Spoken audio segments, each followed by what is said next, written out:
nosotros no hacemos nunca una defensa etnocultural única.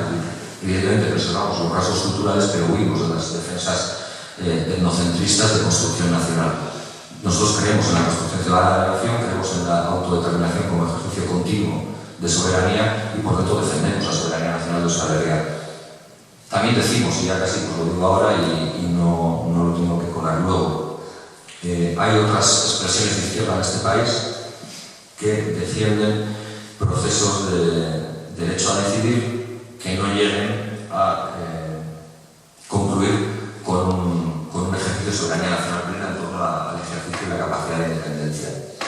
Lo respetamos, durante mucho tiempo he estado participando dentro de organizaciones que defienden eso y de las cuales estoy aludiendo, pero creemos que es un planteamiento que no se sostiene. Es decir, para quien dice que defender la soberanía nacional de Euskal Herria en este mismo momento es un ejercicio imposible,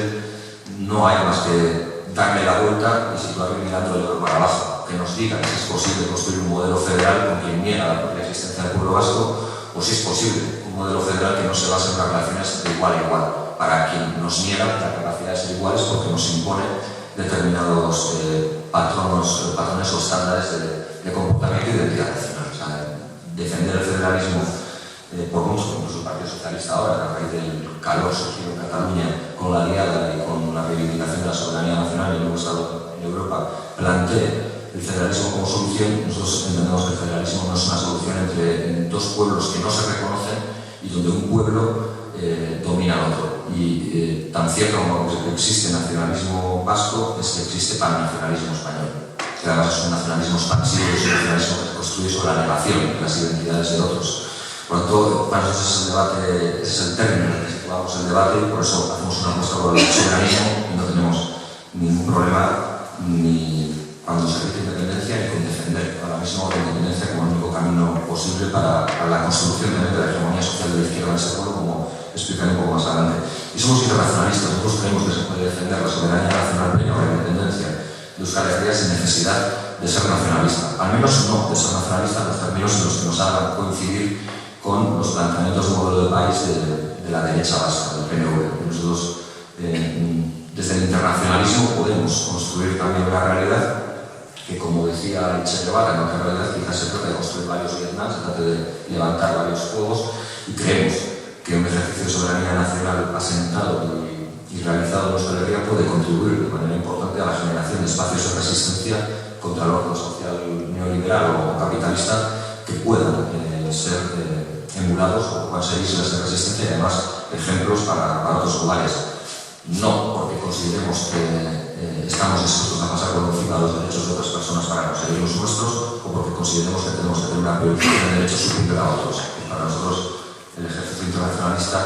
en este sentido es importante y lo defendemos así.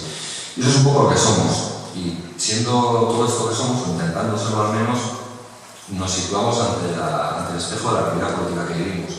Yo probablemente esto no creo que os pueda sorprender, no os voy a decir nada nuevo, en todo caso os voy a decir cómo interpretamos esa alternativa en el momento político que vivimos. Lo voy a intentar aterrizar un poco en cosas concretas para que tampoco sea un debate cuasi etérico principista, sino que se entienda mejor sobre la base de dos ejemplos. En primer lugar, nosotros insistimos de manera recurrente siempre en negar que esto sea solo una crisis económica. Es mentira que estemos ante una crisis económica o financiera, que estemos ante una crisis de ciclo en el sistema capitalista. Para nosotros es una crisis sistémica. Esta es una crisis ecológica, es una crisis económica, es una crisis de valores, es una crisis patriarcal y es por tanto necesario articular una respuesta al conjunto del sistema. Si nos perdemos en respuestas parciales, desde nuestro punto de vista volveremos a perder la batalla que la izquierda ha ido perdiendo de forma importante, no toda la izquierda, pero una parte muy importante durante mucho tiempo. Y también es cierto que vivimos en este momento contra una realidad que viene instalada por dos patrones de conducta que el Estado español ha hecho igual que ha hecho cualquier otro país capitalista del mundo. Uno es instalar la doctrina del shock, Naomi Klein lo explica con mucha claridad en un libro bastante interesante,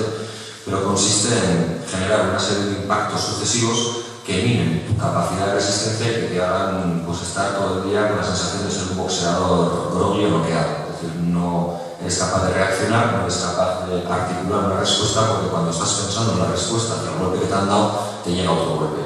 Esa es una de las líneas de conducta que además se ve muy bien en toda la política llevada a cabo tanto por Zapatero como por el Estado español, ya sea con la reforma constitucional para satisfacer a los mercados, ya sea con las ayudas a la banca, ya sea con los recortes a los pensionistas, ya sea con la reforma laboral, es decir, una serie de impactos que rompen la unidad, que pretenden romper la unidad de acción del conjunto de las personas que se oponen a esas medidas porque necesitan o entienden que necesitan priorizar la defensa del ataque principal hacia su sector sin tener una perspectiva global. Y la otra cuestión es la de la resignación, que tiene niveles de asociación con la doctrina del shock. Es decir, tú una vez eres bombardeado sistemáticamente con una serie de impactos que te hacen ver que todo esto está fatal y que no tienes capacidad para hacerle frente, solo de cara a resignación. Y entonces entran esos discursos que a las líneas de intervención que podemos hacer nosotros, ya digo nosotros como EH Bildu, u otras formaciones políticas, le responden con dos líneas de actuación fundamentales. Una es que nuestras ideas son muy bonitas, pero que no son realizables. Si eso es así, alguien tiene que plantearse qué asquerosidad del mundo tenemos, si lo que es bonito no se puede realizar y tenemos que trabajar lo esencial. Y la otra que es demagógico, que plantear que haya derechos sociales, que plantear que haya una equiparación real en derechos entre mujeres y hombres, que plantear que la ecología no sea el patito feo o el pagano de los desmanes económicos, pues es demagógico. Y eso es otra de las ideas que hay que romper. No, esto es una crisis sistémica producida por una crisis de múltiples factores que ni ellos mismos saben cuándo va a terminar y que ellos mismos tampoco conocen cómo va a resolverse. Fukuyama hablaba al principio de la década del 2000 y final de los 90 del fin de las ideologías. El gran gurú de la doctrina neoliberal, que fue Francis Fukuyama, decía que una vez caído el muro de Berlín y el telón de acero, las ideologías habían desaparecido y que lo que trataba era de gestionar y de racionalizar en el ejercicio de la gestión de lo público de la manera más eficaz posible, intentando así romper la barrera de confrontación entre lo que siempre ha existido, es una clase oprimida, que es la clase trabajadora, y una clase opresora, que es mucho más pequeña en términos cuantitativos, pero mucho más poderosa en términos cualitativos, que es la que hoy sigue dominando. Por lo tanto, todos sus esfuerzos van encaminados a seguir preservando esa realidad. Y ahí nosotros no apostamos, ahora lo decimos con claridad, por una vía de gestión de los restos del naufragio capitalista. Que nosotros creemos que la vía de intervención socialdemócrata, y hay bastante gente en este país, en otros lugares que la defienden, no es una vía que consolide una alternativa sólida de construcción de una sociedad de izquierdas, lo dejaré así, ya no, cada uno que le ponga los istas, estos los calificativos que quiera, pero no hay garantías. Si uno mira la historia del siglo XX y mira los procesos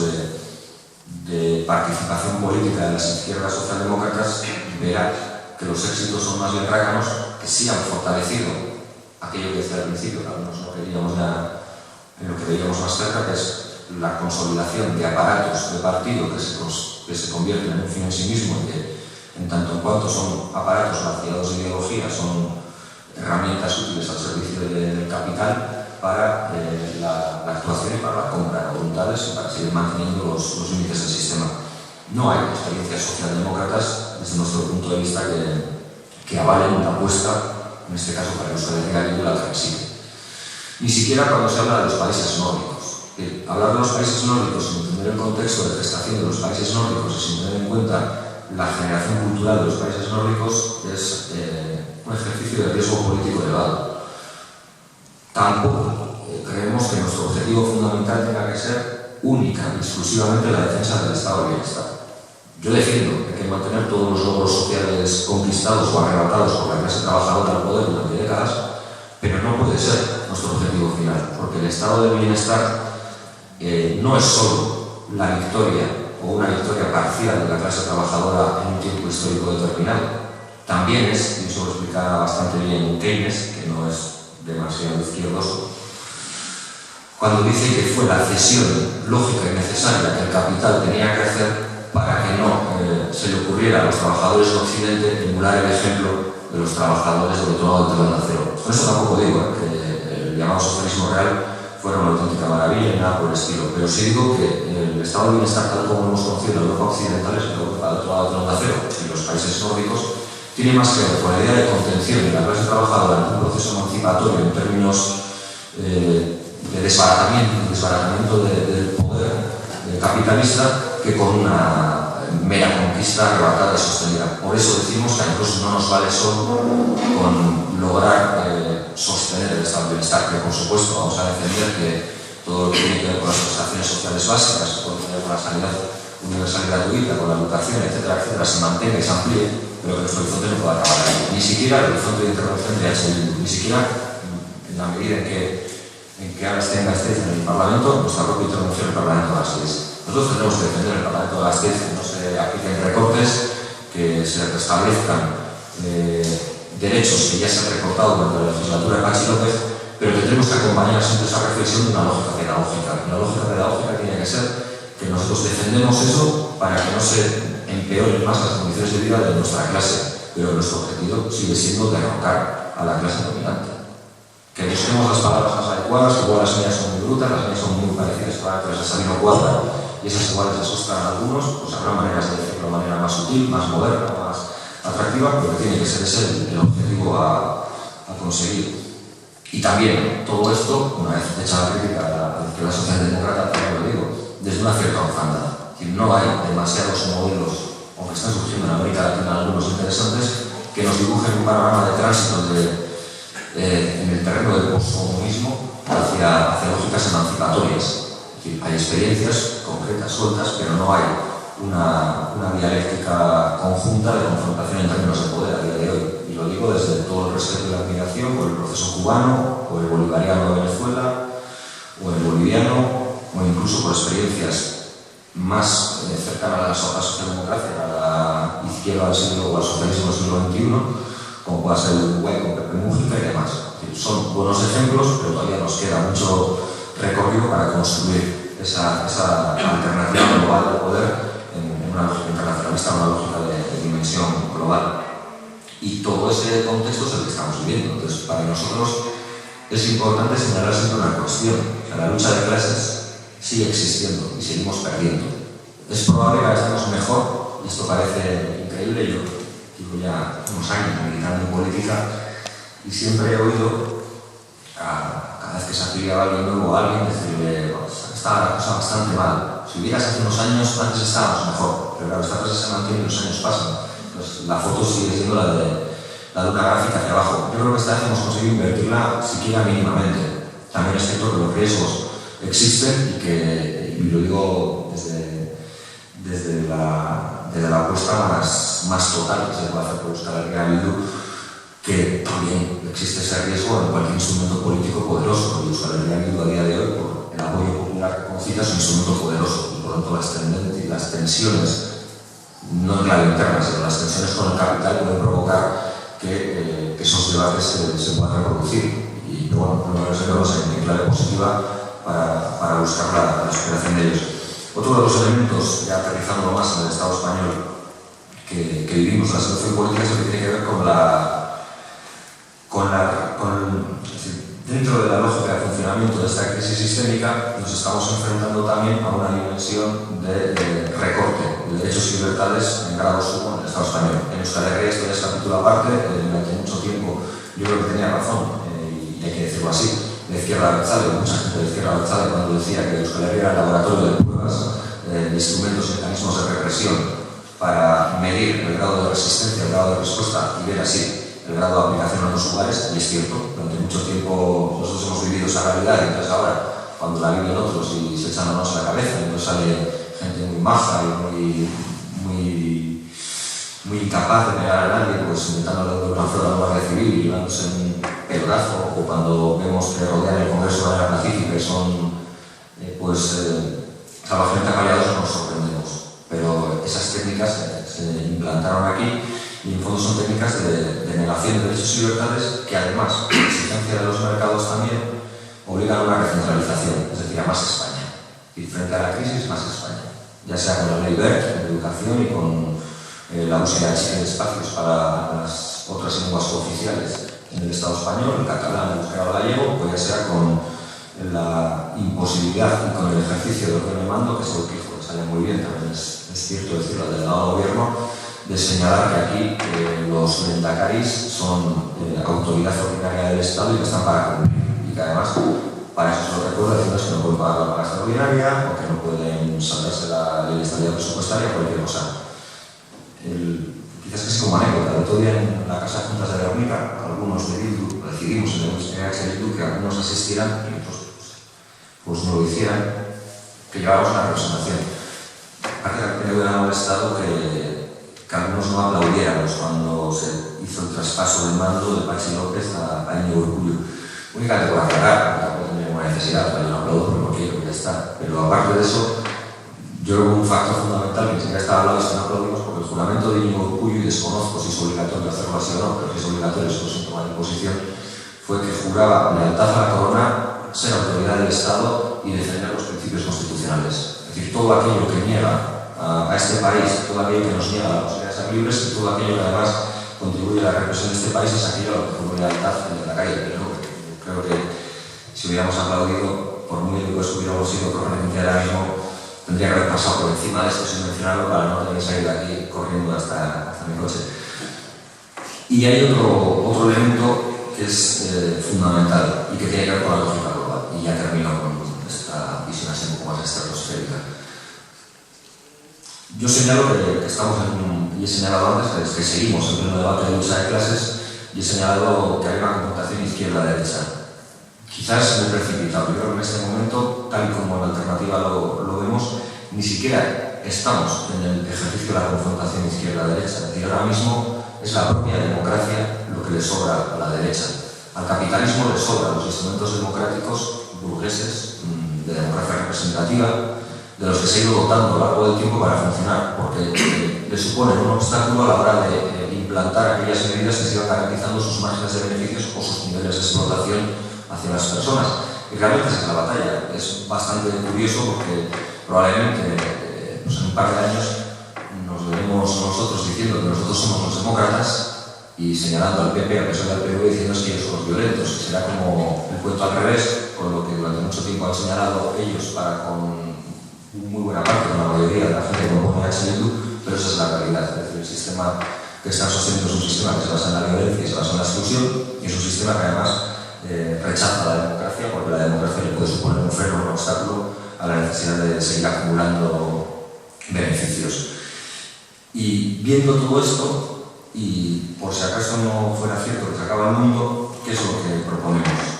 Nosotros proponemos 3 líneas de actuación que tienen mucho que ver con la tradicional alternativa y que tienen mucho que ver con la razón por la que Alternativa forma parte de Bildu en un inicio, de Amaiur posteriormente y de Euskal Herria Bildu en la actualidad. Para nosotros hay 3 apuestas estratégicas y así las definimos. Ahí al fondo tenemos unos libretos que si a alguien le interesa que lo que yo estoy diciendo se pueda leer de forma más ordenada y mejor explicada, pues lo tiene ahí, pero verá que hay 3 apuestas estratégicas. Una es la unidad en la diversidad. Nosotros, como señalaba al principio, no creemos estar en posesión de la verdad absoluta, ni siquiera creemos que seamos la única opción de izquierda verdadera, ni siquiera creemos que no haya opciones tal o más de izquierdas que nosotros en este país. Por tanto, lo que creemos es que hay que hacer una unidad en la diversidad de sujetos y que las diferentes izquierdas políticas y sociales y sindicales de este país tenemos que ser capaces de contribuir en la construcción de un sujeto político al servicio del cambio político y social para Euskal Herria, en definitiva. Como decía Antonio Garansky hace ya unos cuantos años, tenemos que ser capaces de construir un instrumento al servicio de una idea, y la idea es la construcción de la hegemonía. Y la construcción de la hegemonía se hace en el plano institucional, pero sobre todo en el plano social y sobre todo en el plano contracultural. Decía también Gramsci que no era ni siquiera un debate de estructuras. Él identificaba la estructura como el gobierno de las cosas. Es decir, no es un debate entre la estructura del capitalismo con sus gobiernos y la estructura de lo que podría ser el socialismo. Si eso fuera, como siendo difícil, no sería del todo imposible derrotarlo. Se trataría de contraponer una fuerza igual de poderosa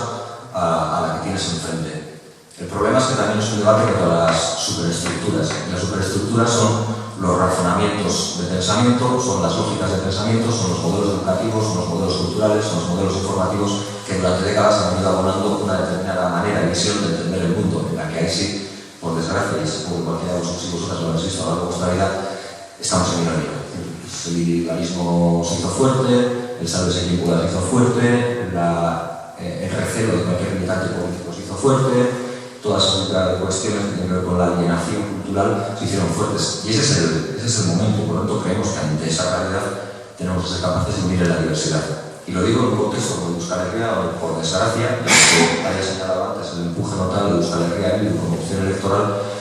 pues como digo, por desgracia, no somos capaces de engarzarnos, de unirnos con la fuerza necesaria para generar ese proceso que construya la hegemonía social, pues por ejemplo con la realidad sindical. Pues la mayoría sindical vasca es un instrumento muy poderoso,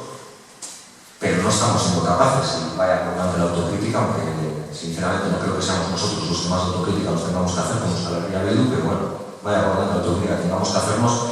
por no ser capaces de consensuar una agenda de intervención y actuación político, sindical y social que tenga un objetivo, que es derrocar este sistema para la construcción en el día a día de lógicas de construcción de un sistema más justo. Y nos estamos encontrando pues con desde mi punto de vista, y aquí sí digo desde mi punto de vista para no enfandar las reflexiones de nadie ni para que nadie se enfade con la sigla, desde mi punto de vista es una priorización de determinadas agendas sindicales propias que van en detrimento de la posibilidad de construir ese sujeto